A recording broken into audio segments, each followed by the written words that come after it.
एक शिकायत जो किसी साधारण कागज पर लिखी थी, लेकिन उस कागज में इतनी ताकत थी कि पूरे बिहार चुनाव की नींव हिल सकती थी।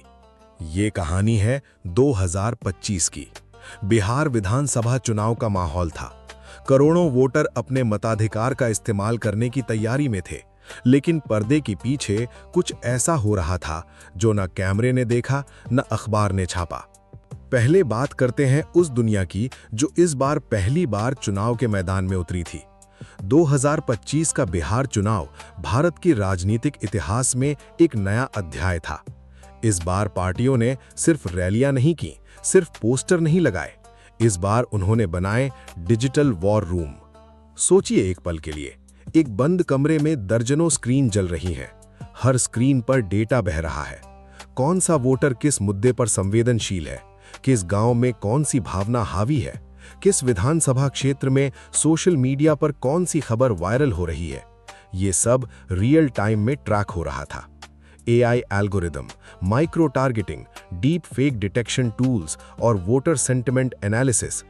ये चुनाव था भी और एक डेटा वॉर भी। लेकिन जहां तकनीक होती है, वहां खतरा भी होता है। अक्टूबर 2025 की एक शांत सुबह पटना स्थित चुनाव आयोग के दफ्तर में एक लिफाफा आया। साधारण लिफाफा, लेकिन अंदर जो था वो असाधारण था। वो एक गुप्त शिकायत थी। नाम नहीं था, पता नहीं था, बस थे सबूत। और वो सबूत इशारा कर रहे थे किसी ऐसी चीज की तरफ जिसके बारे में सोचने से भी रूह कांप जाए। शिकायत में दावा किया गया था कि एक बड़ी राजनीतिक पार्टी का डिजिटल वॉर रूम सिर्फ प्रचार नहीं कर रहा था, वो वोटर्स का व्यक्तिगत डेटा बिना उनकी जानकारी के इस्तेमाल कर रहा था। आधार से linked phone number, location data और यहां तक कि मतदाता सूची के साथ छेड़छाड़ के संकेत। रुकिए, मतदाता सूची, वो सूची जिस पर लाखों लोगों का नाम होता है, जो तय करती है कि कौन वोट डाल सकता है और कौन नहीं। अगर उस सूची से खिलवाड़ हो तो क्या बचता है लोकतंत्र में? चुनाव आयोग के अधिकारियों ने जब उस शिकायत को पढ़ा तो कमरे में सन्नाटा छा गया।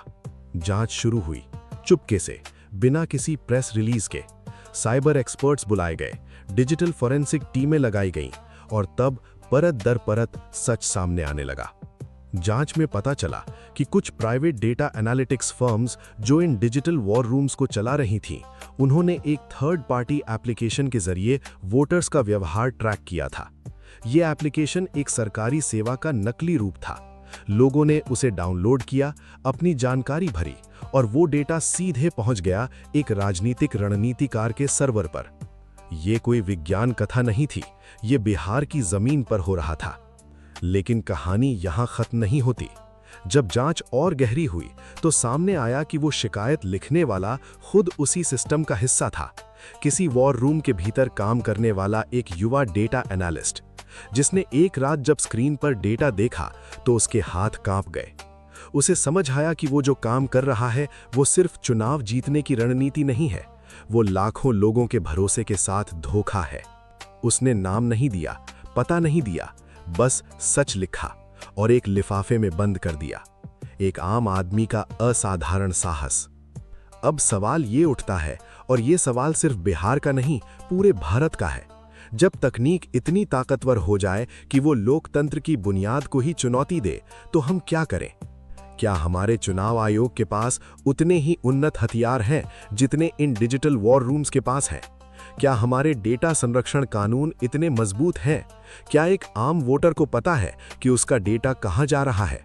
चुनाव आयोग ने इस मामले में 7 डेटा फर्म्स को नोटिस भेजा, 2 पार्टियों के डिजिटल प्रचार अभियान की जांच के आदेश दिए और पहली बार एक नई गाइडलाइन जारी की गई जिसमें कहा गया कि कोई भी राजनीतिक दल वोटर्स का व्यक्तिगत डेटा बिना स्पष्ट अनुमति के इस्तेमाल नहीं कर सकता।